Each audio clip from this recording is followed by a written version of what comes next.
Hi friends, నేను చేస్తున్న videos అన్ని మీ మొబైల్కి నోటిఫికేషన్గా రావాలంటే ఇక్కడ రెడ్ కలర్ సబ్స్క్రైబ్ బటన్ని క్లిక్ చేయండి. అలాగే ఇక్కడ పక్కన ఉన్నటువంటి బెల్ ఐకాన్ని యాక్టివ్ చేసుకోండి. హాయ్ వ్యూవర్స్, ఈ వీడియోలో మనం సూచీలు మరియు అదేవిధంగా నివేదికల గురించి నేర్చుకుందాం. దానికంటే ముందు ఒక చిన్న రిక్వెస్ట్ ఏంటి అని అంటే, మన ఈ ఛానల్ని సబ్స్క్రైబ్ చేయకపోతే దయచేసి సబ్స్క్రైబ్ చేయండి. అలాగే ఈ వీడియోని పూర్తిగా చూడండి. కేంద్ర వ్యవసాయ శాఖ మంత్రి నరేంద్ర సింగ్ తోమర్ లోక్సభలో వెల్లడించిన వివరాల ప్రకారం 2014-18 కాలంలో దేశంలో 31,645 మంది రైతులు ఆత్మహత్య చేసుకున్నారు. వీరిలో 99.5% రైతులు 13 రాష్ట్రాలు, కేంద్రపాలిత ప్రాంతాల్లో ఉన్నారు. మహారాష్ట్రలో అత్యధికంగా 12,813 మంది రైతులు ఆత్మహత్య చేసుకోగా, కర్ణాటకలో 4,634 మందితో రెండో స్థానంలో ఉంది. తెలంగాణలో 1,655 మందితో మూడో స్థానంలో ఉంది. రైతుల ఆత్మహత్య పరంగా ఆంధ్రప్రదేశ్ 6వ స్థానంలో ఉంది. ఇందులో మనం గుర్తుంచుకోవాల్సిన విషయం ఏంటి అని అంటే, రైతుల ఆత్మహత్యల గురించి మొదటి స్థానంలో మహారాష్ట్ర, రెండవ స్థానంలో కర్ణాటక, మూడో స్థానంలో తెలంగాణ, 6వ స్థానంలో ఆంధ్రప్రదేశ్ రాష్ట్రాలు ఉన్నాయని చెప్పి మనం గుర్తుంచుకోవాల్సి ఉంటుంది. ఈ రైతుల ఆత్మహత్యకు సంబంధించిన నివేదికను కేంద్ర వ్యవసాయ శాఖ మంత్రి నరేంద్ర సింగ్ తోమర్ లోక్సభలో వివరించడం అనేటటువంటి జరిగిందని కూడా మనం గుర్తుంచుకోవాల్సి ఉంటుంది. ప్రపంచ ప్రతిభా పోటీతత్వ నివేదికల్లో స్విట్జర్లాండ్, యుఎస్ఏ, సింగపూర్ దేశాలు తొలి స్థానంలో నిలవగా, మన భారతదేశం 72వ స్థానాన్ని సాధించింది. వృత్తి నైపుణ్యాలు, ఆకర్షణ, పెరుగుదల, స్వశక్తి తదితర అంశాల ఆధారంగా యుఎన్ఓ సహ సంస్థలు ఈ నివేదికను రూపొందించడం జరిగింది. ఇందులో మనం గుర్తుంచుకోవాల్సిన విషయం ఏంటంటే, ప్రపంచ ప్రతిభా పోటీతత్వ నివేదికల్లో మన భారతదేశం యొక్క స్థానం 72వ స్థానంలో ఉందని చెప్పి మనం గుర్తుంచుకోవాల్సి ఉంటుంది. ఇందులో మొదటి స్థానంలో ఏ దేశాలు ఉన్నాయనంటే స్విట్జర్లాండ్, యుఎస్ఏ, సింగపూర్ దేశాలు తొలి స్థానంలో నిలిచాయని చెప్పి మనం గుర్తుంచుకోవాల్సి ఉంటుంది. అంతర్జాతీయ స్థిరాస్తి వ్యాపార సంస్థ నైట్ ఫ్రాంక్ సంస్థ జూలై-సెప్టెంబర్ 3వ త్రైమాసికానికి ప్రపంచ ఇంటి ధరల సూచీలో ఇండియా 47వ స్థానంలో నిలిచింది. ఇండియాలో ఇంటి ధరల పెరుగుదల 0.6% మాత్రమే ఉంది. అత్యధిక ధరల పెరుగుదలతో హంగేరీ 15.4తో ఫస్ట్ ప్లేస్లో నిలిచింది. తర్వాతి స్థానాలలో లగ్జెంబర్గ్, క్రొయేషియాలు 2-3 స్థానాల్లో ఉన్నాయి. 56 దేశాలలో ధరల పెరుగుదల సగటు 3.7% లోపే ఉంది. ఇందులో మనం గుర్తుంచుకోవాల్సిన విషయం ఏంటి అనంటే, ప్రపంచ ఇంటి ధరల సూచీలో భారతదేశం 47వ స్థానంలో నిలిచిందని చెప్పి మనం గుర్తుంచుకోవాల్సి ఉంటుంది. పేదరికం, ఆర్థిక వృద్ధి, ఆరోగ్యం వంటి 17 అంశాలపై నీతి ఆయోగ్ డిసెంబర్ 30వ తేదీన విడుదల చేసిన సుస్థిరాభివృద్ధి లక్ష్యాల నివేదికలో తెలంగాణ 67 పాయింట్లతో 3వ ర్యాంకు దక్కించుకుంది. గత ఏడాది 6వ ర్యాంకులో ఉన్న తెలంగాణ ఈ ఏడాది 3 స్థానాలు మెరుగుపరుచుకుంది. 70 స్కోరుతో కేరళ రాష్ట్రం తొలి స్థానంలో నిలిచింది. హిమాచల్ ప్రదేశ్ 2వ స్థానంలో ఉంది. ఆంధ్రప్రదేశ్, తమిళనాడు సైతం 3వ స్థానంలో ఉన్నాయి. బీహార్, జార్ఖండ్, అరుణాచల్ ప్రదేశ్ రాష్ట్రాలు అధ్వాన పనితీరుతో చివరి స్థానంలో ఉన్నాయి. 2030 నాటికి యుఎన్ఓ రూపొందించిన సుస్థిరాభివృద్ధి లక్ష్యాలు సాధించే దిశగా రాష్ట్రాలు, కేంద్రపాలిత ప్రాంతాలు పురోగతి ఆధారంగా ఈ నివేదికను రూపొందించింది. తొలిసారిగా 2018లో ఈ సూచీని నీతి ఆయోగ్ విడుదల చేయడం జరిగింది. ఇందులో మనం గుర్తుంచుకోవాల్సిన విషయం ఏంటి అనంటే, పేదరికం, ఆర్థిక వృద్ధి, ఆరోగ్యం వంటి 17 అంశాలపై నీతి ఆయోగ్ 2019 డిసెంబర్ 30వ తేదీన విడుదల చేసినటువంటి ఈ నివేదికలో తెలంగాణ, ఆంధ్రప్రదేశ్ రాష్ట్రాలు 3వ ర్యాంకును సొంతం చేసుకోవడం జరిగాయి. మొదటి స్థానంలో కేరళ రాష్ట్రం ఉందని చెప్పి మనం గుర్తుంచుకోవాల్సి ఉంటుంది. ది ఎకనామిస్ట్ ఇంటెలిజెన్స్ యూనిట్ జనవరి 22న విడుదల చేసిన ప్రపంచ ప్రజాస్వామ్య సూచి 2019లో ఇండియా 51వ స్థానంలో నిలిచింది. 2018తో పోలిస్తే 10 స్థానాలు దిగజారింది. దేశంలో పౌర హక్కులు అరించుకుపోతుండడమే ఇందుకు కారణమని ది ఎకనామిస్ట్ ఇంటెలిజెన్స్ యూనిట్ వివరించింది. మొదటి 3 స్థానాల్లో నార్వే, ఐస్లాండ్, స్వీడన్ దేశాలు ఉన్నాయి. ఇందులో మనం గుర్తుంచుకోవాల్సిన విషయం ఏంటి అనంటే, ప్రజాస్వామ్య సూచి 2019కి సంబంధించిన ర్యాంకుల్లో ఇండియా 54వ స్థానంలో ఉందని చెప్పి మనం గుర్తుంచుకోవాల్సి ఉంటుంది. హెన్లీ సంస్థ రూపొందించిన పాస్పోర్ట్ ఇండెక్స్ 2020లో జపాన్, సింగపూర్ ఫస్ట్, సెకండ్ ప్లేసుల్లో నిలవగా, జర్మనీ, దక్షిణ కొరియా సంయుక్తంగా థర్డ్ ప్లేస్లో నిలిచాయి. ఇందులో ఇండియా 84వ ర్యాంకును పొందింది. ఇప్పటి వరకు ఇండియా 58 దేశాలతో వీసా సౌకర్యాన్ని కలిగి ఉంది. ఆఫ్ఘనిస్తాన్, ఇరాక్, సిరియా, పాకిస్తాన్ చివరి 4 ర్యాంకులు పొందాయి. ఇండియాతో పాటు మౌరిజానియా, తజకిస్తాన్ సంయుక్తంగా 84వ స్థానంలో నిలిచాయి. ఇందులో మనం గుర్తుంచుకోవాల్సిన విషయం ఏంటి అంటే పాస్పోర్ట్ ఇండెక్స్ లో భారతదేశం యొక్క ర్యాంకు ఎన్నో స్థానంలో ఉంది అంటే 84వ ర్యాంకును పొందిందని చెప్పి మనం గుర్తుంచుకోవాల్సి ఉంటుంది. ఎకనామిక్స్ ఇంటెలిజెన్స్ యూనిట్ 2015-20 గణాంకాలు ఐక్యరాజ్య సమితి నివేదికల ఆధారంగా ప్రపంచంలో వేగంగా అభివృద్ధి చెందుతున్న 10 నగరాల జాబితాను విడుదల చేసింది. ఇందులో ఇండియా నుంచి కేరళలోని మలప్పవరం సిటీ మొదటి స్థానంలో నిలిచింది. కౌనచ్ ఇది వియత్నాం దేశంలో ఉంది, ఇది 2వ స్థానంలో నిలిచింది. సుతియన్ చైనాలో ఉంది, ఇది 3వ స్థానంలో నిలిచింది. కోజికోడ్ 4వ స్థానం, కొల్హాం 10వ స్థానంలో నిలిచాయి. ఇందులో మనం గుర్తుంచుకోవాల్సిన విషయం ఏంటి అంటే ఎకనామిక్స్ ఇంటెలిజెన్స్ యూనిట్ 2015-20 గణాంకాల ప్రకారం 10 నగరాల జాబితాను విడుదల చేసింది. ఆ 10 నగరాల జాబితా దేని మీద విడుదల చేసిందంటే ప్రపంచంలో వేగంగా అభివృద్ధి చెందుతున్న నగరాల జాబితాను విడుదల చేసింది. ఇందులో ఇండియా నుంచి కేరళలోని మలప్పవరం సిటీ మొదటి స్థానంలో నిలిచిందని చెప్పి మనం గుర్తుంచుకోవాల్సి ఉంటుంది. భారతదేశంలో 2018లో దాదాపు 11.6 లక్షల క్యాన్సర్ కేసులు కొత్తగా నమోదైనట్లు ప్రపంచ ఆరోగ్య సంస్థ WHO వెల్లడించింది. ప్రతి 10 మంది భారతీయుల్లో ఒకరికి తమ జీవిత కాలంలో క్యాన్సర్ బారిన పడే ప్రమాదం ఉందని హెచ్చరించింది. వరల్డ్ క్యాన్సర్ డే సందర్భంగా WHO international agency for research on cancer సంస్థ ఫిబ్రవరి 4న 2 నివేదికలు విడుదల చేశాయి. క్యాన్సర్పై పరిశోధన, నివారణపై ఈ నివేదికలు ప్రధానంగా దృష్టి సారించాయి. World cancer day 2020 team I am and I will అనే థీమ్ను 2020 గాను ప్రకటించడం జరిగింది. ట్రాన్స్పరెన్సీ ఇంటర్నేషనల్ సంస్థ కరప్షన్ ఫెయిర్సెప్స్ ఇండెక్స్ రూపొందించింది. ఈ అవినీతి సూచీలో 180 దేశాల్లో భారత్ 80వ స్థానంలో నిలిచింది. ప్రభుత్వ కార్యాలయాల్లో అవినీతి గురించి వ్యాపార వర్గాలు, నిపుణుల నుంచి వివరాలు సేకరించి దీన్ని రూపొందించింది. అవినీతి కట్టడిలో డెన్మార్క్, న్యూజిలాండ్ తొలి స్థానంలో, ఫిన్లాండ్, సింగపూర్, స్వీడన్, స్విట్జర్లాండ్ వంటివి మొదటి 10 స్థానాల్లో ఉన్నాయి. భారత్తో పాటు చైనా, బెసిన్, ఘనా, మొరాకో 80వ స్థానంలో నిలిచాయి. ఇందులో మనం గుర్తుంచుకోవాల్సిన విషయం ఏంటి అంటే అవినీతి సూచీలో భారత్ ఎన్నో స్థానం దక్కించుకుంది అంటే 80వ స్థానంలో ఉందని చెప్పి మనం గుర్తుంచుకోవాల్సి ఉంటుంది. డచ్కు చెందిన బహుళ జాతీయ సంస్థ టామ్టన్ ప్రకటించిన ట్రాఫిక్ ఇండెక్స్లో బెంగళూరు ఫస్ట్ ప్లేస్లో నిలిచింది. ప్రపంచంలోనే అత్యంత రద్దీ గల నగరంగా బెంగళూరును గుర్తించింది. మనీలా 2వ స్థానం, బొగాటా 3వ స్థానంలో నిలిచాయి. టాప్ 10లో ఇండియా నుంచి 3 నగరాలున్నాయి. ఈ జాబితాలో ముంబైకి 4వ ర్యాంకు, పూణేకు 5వ ర్యాంకు, న్యూఢిల్లీకి 8వ ర్యాంకు దక్కాయి. ఇందులో మనం గుర్తుంచుకోవాల్సిన విషయం ఏంటి అంటే ట్రాఫిక్ ఇండెక్స్ లో బెంగళూరు ప్రపంచంలోనే అత్యంత రద్దీ గల నగరంగా గుర్తించడం జరిగిందని చెప్పి మనం గుర్తుంచుకోవాల్సి ఉంటుంది. 2 కన్నా తక్కువ వయసున్న పిల్లలకు పాలు పట్టడం అనే అంశం ఆధారంగా వరల్డ్ హెల్త్ ఆర్గనైజేషన్ రూపొందించిన నివేదికలో తల్లిపాలు బాగా పడుతున్న దేశంలో శ్రీలంక మొదటి స్థానంలో ఉంది. క్యూబా 2వ స్థానం, బంగ్లాదేశ్ 3వ స్థానంలో ఉన్నాయి. ఇందులో ఇండియాకు 78వ స్థానం దక్కింది. అన్నింట చివరి స్థానంలో లిబియా ఉంది. మొత్తం 97 దేశాలతో రూపొందించిన ఈ రిపోర్ట్లో బాగా పాలు పట్టడం ఆధారంగా రెడ్, పసుపు, నీలి, ఆకుపచ్చ రంగు సూచికలుగా దేశాలుగా విభజించారు. ఇందులో మనం గుర్తుంచుకోవాల్సిన విషయం ఏంటి అని అంటే పిల్లలకు పాలు పట్టడం అనే అంశం ఆధారంగా వరల్డ్ హెల్త్ ఆర్గనైజేషన్ రూపొందించిన నివేదికలో ఇండియా 78వ ర్యాంకును సాధించిందని చెప్పి మనం గుర్తుంచుకోవాల్సి ఉంటుంది. స్థిరాస్తి కన్సల్టెంట్ సంస్థ నైట్ ఫ్రాంక్ మార్చి 5వ తేదీన విడుదల చేసిన వెల్త్ రిపోర్ట్లో ప్రపంచవ్యాప్తంగా అత్యధిక సంపద కలిగిన నగరంగా న్యూయార్క్ ఫస్ట్ ప్లేస్ లో నిలిచింది. లండన్ 2వ స్థానం, ప్యారిస్ 3వ స్థానంలో ఉన్నాయి. ఇండియా నుంచి ముంబై 44వ ర్యాంక్, ఢిల్లీ 58వ ర్యాంక్, బెంగళూరు 89వ ర్యాంకులో నిలిచాయి. ఇందులో మనం గుర్తుంచుకోవాల్సిన విషయం ఏంటి అంటే స్థిరాస్తి కన్సల్టెంట్ సంస్థ నైట్ ఫ్రాంక్ మార్చి 5న విడుదల చేసిన వెల్త్ రిపోర్ట్లో న్యూయార్క్ నెంబర్ 1 స్థానంలో ఉంది. ఇండియా నుంచి ముంబై 44వ స్థానం, ఢిల్లీ 58వ స్థానం, బెంగళూరు 89వ ర్యాంకులో ఉన్నాయని చెప్పి మనం గుర్తుంచుకోవాల్సి ఉంటుంది. ప్రపంచంలోనే వాయు కాలుష్యం అతి ఎక్కువగా ఉన్న నగరంగా మన దేశంలోని ఉత్తరప్రదేశ్లో ఉన్న గాజియాబాద్ నిలిచింది. హోటన్, గాజ్రన్ వాలా, ఫైసలాబాద్ ఆ తర్వాతి స్థానాల్లో ఉన్నాయి. కాలుష్య తీవ్రత అధికంగా ఉన్న దేశ రాజధానుల్లో ఢిల్లీ అగ్రస్థానంలో ఉంది. ఐక్యూ ఎయిర్ విజువల్ సంస్థ తాజా నివేదిక ఈ విషయాన్ని పేర్కోవడం జరిగింది. దీని ప్రకారం ప్రపంచంలోని అత్యంత 30 కాలుష్య నగరాల జాబితాలో 21 భారతీయ పట్టణాలు ఉన్నాయి. అత్యంత కాలుష్య దేశాల జాబితాలో భారత్ 5వ స్థానంలో ఉంది. బంగ్లాదేశ్ అగ్రస్థానంలో, పాకిస్తాన్, మంగోలియా, ఆఫ్ఘనిస్తాన్ ఆ తర్వాతి స్థానాల్లో ఉన్నాయి. ఇందులో మనం గుర్తుంచుకోవాల్సిన విషయం ఏంటి అనంటే అత్యంత కాలుష్య నగరంగా గజియాబాద్ను గుర్తించడం జరిగిందని చెప్పి మనం గుర్తుంచుకోవాల్సి ఉంటుంది. ఇంటర్నెట్ లభ్యత, వినియోగించే స్వాతంత్రత ఆధారంగా 100 దేశాలను పరిగణలోకి తీసుకొని ఎకనామిస్ట్ ఇంటెలిజెన్స్ యూనిట్ మార్చ్ 6వ తేదీన విడుదల చేసిన ఇంక్లూజివ్ ఇంటర్నెట్ సూచీలో స్వీడన్ మొదటి స్థానంలో నిలిచింది.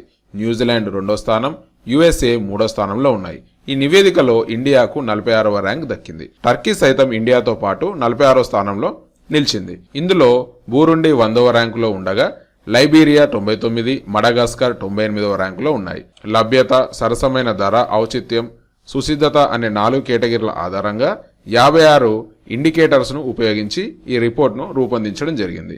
ఇందులో మనం గుర్తుంచుకోవాల్సిన విషయం ఏంటంటే ఇంక్లూజివ్ ఇంటర్నెట్ ఇండెక్స్ లో భారతదేశం 46వ ర్యాంకును కైవసం చేసుకుందని గుర్తుంచుకోవాలి. అంతేకాకుండా స్వీడన్ మొదటి స్థానంలో, న్యూజిలాండ్ 2వ స్థానంలో, యుఎస్ఏ 3వ స్థానంలో ఉన్నాయని చెప్పి మనం గుర్తుంచుకోవాల్సి ఉంటుంది. నేషనల్ హెల్త్ మిషన్ పునర్వ్యవస్థీకరిస్తూ 2018 మార్చ్ 8వ తేదీన ప్రారంభించిన పోషణ్ అభియాన్ పథకం అమలుకు సంబంధించిన రాష్ట్రాల ర్యాంకింగ్లను కేంద్రం విడుదల చేసింది. 19 పెద్ద రాష్ట్రాలలో ఆంధ్రప్రదేశ్ ఫస్ట్ ప్లేస్లో నిలిచింది. Chhattisgarh second place, Madhya Pradesh third ప్లేస్లో ఉన్నాయి. ఇందులో తెలంగాణ 15వ ప్లేస్లో, కేరళ 19వ స్థానంలో ఉన్నాయి. 8 చిన్న రాష్ట్రాల్లో మిజోరాం, సిక్కిం, నాగాలాండ్ తొలి 3 స్థానాల్లో ఉన్నాయి. 7 కేంద్రపాలిత ప్రాంతాలలో దాద్రా నగర్ హవేలీ, చండీగఢ్, డయ్యూ డ్యామున్ తొలి 3 స్థానాల్లో ఉన్నాయి. లక్షద్వీప్ చివరి స్థానంలో ఉంది.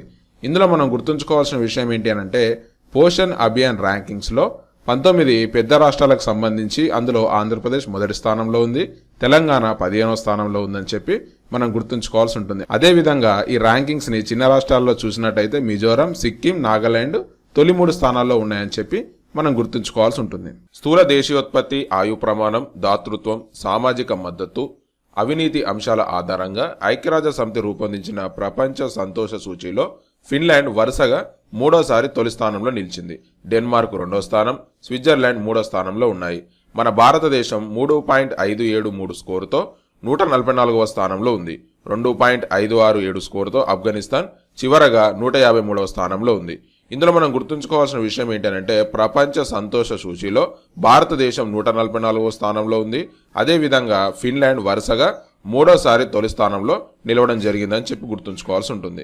సమన్యాయం, ఆస్తి హక్కులు, ప్రభుత్వ సమగ్రత, న్యాయ విభాగం పనితీరు, పన్నుల తీరు, ఆర్థిక వ్యవస్థ స్థితిగతులు, నియంత్రణ, సమర్థత, కార్మిక స్వేచ్ఛ, వ్యాపార, పెట్టుబడి రంగాలలో స్వేచ్ఛాయుత వాతావరణం వంటి 12 అంశాల ఆధారంగా హెరిటేజ్ ఫౌండేషన్ రూపొందించిన ఆర్థిక స్వాతంత్ర సూచీలో సింగపూర్ 89.4 స్కోరుతో ఫస్ట్ ప్లేస్ లో నిలిచింది. హాంకాంగ్ సెకండ్ ప్లేస్, న్యూజిలాండ్ 3వ స్థానంలో ఉన్నాయి. 186 దేశాలతో రూపొందించిన ఈ సర్వేలో ఉత్తర కొరియా చివరి స్థానంలో ఉంది. అసమగ్ర సమాచారం ఆధారంగా ఇరాన్, లిబియా, సోమాలియా, సిరియా, యోమన్లకు ర్యాంకులు ప్రకటించలేదు. ఈ నివేదికలో 56.5 స్కోరుతో భారతదేశం 120వ స్థానంలో ఉంది.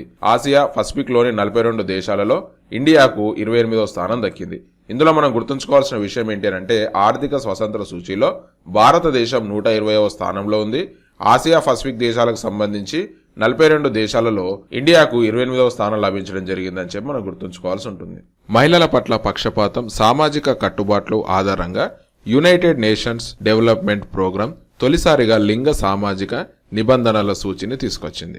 ప్రపంచంలో 80% జనాభా కలిగిన 75 దేశాలను పరిగణలోకి తీసుకుంది. ఇందులో పాకిస్తాన్ తొలి ర్యాంకుతో అత్యధిక వివక్షత కలిగిన దేశంగా నిలిచింది. ఖాతర్, నైజీరియా, జింబాబ్వే తర్వాతి స్థానాల్లో ఉన్నాయి. ఆండ్రోరా, స్వీడన్, నెదర్లాండ్ దేశాలు అతి తక్కువ వివక్షత కలిగిన దేశాలుగా నిలవడం జరిగింది. ప్రపంచంలో అభివృద్ధి చెందుతున్న ఆర్థిక వ్యవస్థలు గల దేశాల్లోని అత్యున్నత 100 విశ్వవిద్యాలయ జాబితాలో భారత్కు చెందిన 11 ఉన్నత విద్యా సంస్థలు చోటు దక్కించుకున్నాయి. Times higher education emerging economics rankings 2020లో the Indian institute of sciences కి 16వ ర్యాంక్ పొందగా ఐఐటి కారక్పూర్ కు 32, ఐఐటి ఢిల్లీకి 38, ఐఐటి మద్రాస్ కు 63వ స్థానం లభించాయి. IIT Ropar, institute of chemical technology, Amrita విశ్వవిద్యాపీఠానికి కూడా చోటు దక్కడం జరిగింది. ఇందులో మనం గుర్తుంచుకోవాల్సిన విషయం ఏంటి అనంటే అత్యున్నత 100 విశ్వవిద్యాలయ జాబితాలో భారత్కు చెందిన 11 ఉన్నత విద్యా సంస్థలు చోటు దక్కించుకోవడం జరిగాయని చెప్పి మనం గుర్తుంచుకోవాలి. అంతేకాకుండా ఇందులో టాప్ 3లో ఉన్నటువంటి విశ్వవిద్యాలయాలు ఏంటి అనంటే ఆక్స్ఫర్డ్ విశ్వవిద్యాలయం మొదటి స్థానం, కాలిఫోర్నియా ఇన్స్టిట్యూట్ ఆఫ్ టెక్నాలజీ 2వ స్థానం, యూనివర్సిటీ ఆఫ్ కేంబ్రిడ్జ్ 3వ స్థానంలో ఉన్నాయని చెప్పి మనం గుర్తుంచుకోవాల్సి ఉంటుంది. గ్లోబల్ సోషల్ మొబిలిటీ ఇండెక్స్ 2020కి సంబంధించి భారతదేశం యొక్క ర్యాంక్ 76వ స్థానంలో ఉండగా డెన్మార్క్ మొదటి స్థానం, నార్వే రెండో స్థానం, మూడో స్థానంలో ఫిన్లాండ్ నిలిచింది. ఇందులో మనం గుర్తుంచుకోవాల్సిన విషయం ఏంటంటే గ్లోబల్ సోషల్ మొబిలిటీ ఇండెక్స్ 2020కి సంబంధించి భారతదేశం 76వ ర్యాంకును సాధించిందని చెప్పి మనం గుర్తుంచుకోవాల్సి ఉంటుంది. గ్లోబల్ మేధో సంపత్తి సూచిక 2020లో యుఎస్ఏ మొదటి స్థానాన్ని సంపాదించగా స్వీడన్ రెండో స్థానంలో ఉంది. ఇందులో భారతదేశం 40వ స్థానంలో ఉంది. ఈ గ్లోబల్ మేధో సంపత్తి సూచి 2020కి సంబంధించి మొత్తం 53 దేశాలలో ర్యాంకింగ్స్ అనేటటువంటి తీయడం జరిగింది. అందులో మన భారతదేశం 40వ స్థానంలో ఉంది, యుఎస్ఏ మొదటి స్థానంలో ఉందని చెప్పి మనం గుర్తుంచుకోవాల్సి ఉంటుంది. ఆయా దేశాల్లో జరుగుతున్న పరిశోధనల ఆధారంగా స్ప్రింగర్ నేచర్ విడుదల చేసిన నేచర్ ఇండెక్స్ లో చైనీస్ అకాడమీ ఆఫ్ సైన్సెస్ సంస్థ మొదటి స్థానంలో నిలిచింది. అమెరికాలోని హార్వర్డ్ యూనివర్సిటీ రెండో స్థానం, యాక్స్ ప్లాంక్ సొసైటీ మూడో స్థానంలో ఉంది. ఇండియాలోని సిఎస్ఐఆర్ సంస్థకు 160 ర్యాంకు లభించింది. ఐఐఎస్సి 184వ rank, Tata institute of fundamental research కు 260వ ర్యాంకు లభించిందని చెప్పి మనం గుర్తుంచుకోవాల్సి ఉంటుంది. ఇందులో మెయిన్ ఏంటంటే నేచర్ ఇండెక్స్ లో మన భారతదేశం నుంచి సిఎస్ఐఆర్ సంస్థ 160వ ర్యాంకు లభించిందని చెప్పి మనం గుర్తుంచుకోవాల్సి ఉంటుంది. The institute of management development సంస్థ 63 దేశాలను పరిశీలించి విడుదల చేసిన వరల్డ్ కాంపిటేటివ్ ఇండెక్స్ లో సింగపూర్ ఫస్ట్ ప్లేస్ లో నిలిచింది. డెన్మార్క్ రెండవ స్థానం, స్విట్జర్లాండ్ మూడో స్థానంలో ఉంది. ఇండియాకు 43వ స్థానం దక్కింది. విద్య, ఉత్పాదకత పెరుగుదల, విదేశీ మారక నిల్వల పెరుగుదలతో గతంతో పోలిస్తే ఒక స్థానం మెరుగుపరుచుకుంది. బ్రిక్స్ దేశాలతో పోలిస్తే చైనా తర్వాతి స్థానంలో ఉంది. ఇందులో మనం గుర్తుంచుకోవాల్సిన విషయం ఏంటంటే వరల్డ్ కాంపిటేటివ్ ఇండెక్స్ లో భారతదేశం 43వ స్థానంలో ఉందని చెప్పి మనం గుర్తుంచుకోవాల్సి ఉంటుంది. స్టార్టప్ కంపెనీల స్థాపనకు అనుకూల వాతావరణం, రక్షణ, ప్రోత్సాహకాల ఆధారంగా స్టార్టప్ బ్లింక్ సంస్థ రూపొందించిన global ranking of startup ecosystem నివేదికలో యుఎస్ఏ తొలి స్థానంలో నిలిచింది. యూకే రెండో స్థానం, ఇజ్రాయెల్ మూడో స్థానంలో ఉన్నాయి. ఇండియాకు 23వ ర్యాంక్ లభించింది. గత ఏడాది 17వ ర్యాంకులో ఉండగా ఈసారి 6 స్థానాలకు పడిపోయింది.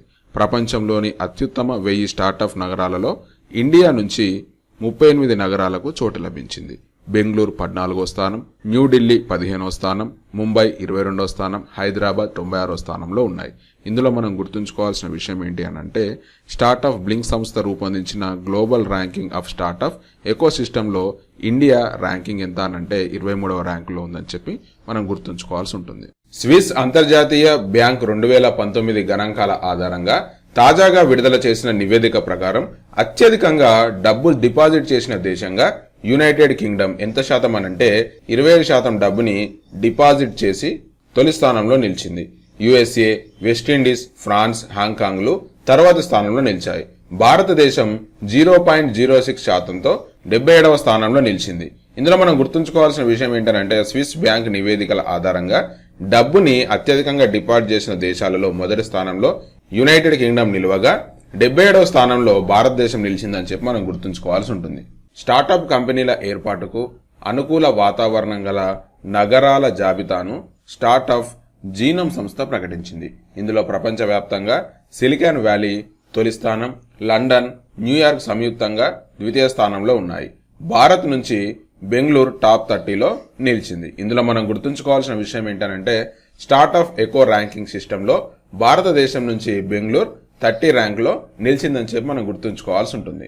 కోవిడ్-19 కారణంగా ప్రపంచంలో ఆకలితో బాధపడుతున్న వారి సంఖ్య పెరుగుతుందని ఐక్యరాజ్య సమితి తెలిపింది. ఆహారం, పౌష్టికాహార లోపం అనే అంశాలపై food security nutrition in the world 2020 నివేదికను జూలై 13వ తేదీన యుఎన్ఓ విడుదల చేసింది. దీని ప్రకారం 2020 చివరి నాటికి ప్రపంచవ్యాప్తంగా పౌష్టికాహార లోపంతో బాధపడే వారి సంఖ్య 13.2 కోట్ల మందికి చేరనుందని చెప్పి హెచ్చరించడం జరిగింది. ఇందులో మనం గుర్తుంచుకోవాల్సిన విషయం ఏంటంటే కోవిడ్-19 కారణంగా ప్రపంచంలో ఆకలితో బాధపడుతున్న వారి సంఖ్య 13.2 కోట్ల మందికి చేరనుందని చెప్పి యుఎన్ఓ ఒక నివేదికలో ప్రకటించిందని చెప్పి మనం గుర్తుంచుకోవాల్సి ఉంటుంది. నీతి ఆయోగ్ ఇన్స్టిట్యూట్ ఆఫ్ కాంపిటేటివ్నెస్ భాగస్వామ్యంతో తొలిసారి రూపొందించిన ఎగుమతి సంసిద్ధత సూచి 2020లో గుజరాత్, మహారాష్ట్ర, తమిళనాడు, రాజస్థాన్, ఒడిశాలు వరుసగా తొలి 5 స్థానాలలో నిలిచాయి. కేటగిరీ వారీగా పరిశీలిస్తే కోస్టల్ ప్రాంత రాష్ట్రాలలో గుజరాత్, మహారాష్ట్ర, తమిళనాడు తొలి 3 స్థానాల్లో నిలవగా భూపరివేష్టిత రాష్ట్రాలలో రాజస్థాన్, తెలంగాణ, హర్యానా, కేంద్రపాలిత ప్రాంతాలలో ఢిల్లీ, గోవా, చండీగఢ్, హిమాలయ రాష్ట్రాలలో ఉత్తరాఖండ్, త్రిపుర, హిమాచల్ ప్రదేశ్ తొలి 3 స్థానాల్లో నిలిచాయి. ఎగుమతి రంగ వాతావరణం, రాష్ట్ర ప్రభుత్వాల ప్రోత్సాహకాలు, సమస్యల ఆధారంగా ఈ నివేదికను రూపొందించడం జరిగింది. కంపెనీల పనితీరు, నిర్వహణ, లాభాల వంటి అంశాల ఆధారంగా ఏటా టాప్ 100 అత్యుత్తమ కంపెనీల జాబితాను ఎంపిక చేసి ఫ్యూచర్ బ్రాండ్ సంస్థ 2020 ఇండెక్స్ లో ప్రపంచంలో యాపిల్ కంపెనీ మొదటి స్థానంలో నిలిచింది. రిలయన్స్ ఇండస్ట్రీస్, శాంసంగ్ ద్వితీయ, తృతీయ స్థానాల్లో నిలిచాయి. రిలయన్స్ కు చెందిన oil and gas company top 10 లో నిలిచిన ఏకైక భారత సంస్థగా నిలవగా టాటా కంపెనీకి 65వ స్థానం లభించింది. సులభతర వాణిజ్య సూచి 2019లో ఏపీ, ఉత్తరప్రదేశ్, తెలంగాణలు వరుసగా 3 స్థానాల్లో నిలిచాయి. 2015 నుంచి ప్రకటిస్తున్న ఈ ర్యాంకుల్లో తొలి ఏడాది 2వ స్థానంలో నిలిచిన ఏపీ తర్వాత వరుసగా 3 సంవత్సరాల నుంచి తొలి స్థానంలో నిలవనుంది. ఇందులో మనం గుర్తుంచుకోవాల్సిన విషయం ఏంటంటే సులభతర వాణిజ్య సూచి 2019 ప్రకారం ఏపీ మొదటి స్థానంలో ఉందని చెప్పి మనం గుర్తుంచుకోవాల్సి ఉంటుంది. దేశంలో 2019-20 ఆర్థిక సంవత్సరం చివరి 6 నెలల్లో విదేశీ ప్రత్యేక పెట్టుబడుల మొత్తం రూపాయలు 1,71,558.77 కోట్లు వచ్చినట్లు department for promotion of industry and internal trade వెల్లడించింది. అత్యధిక పెట్టుబడులు పొందిన రాష్ట్రాలు వరుసగా మహారాష్ట్ర, కర్ణాటక, ఢిల్లీ నిలిచాయి.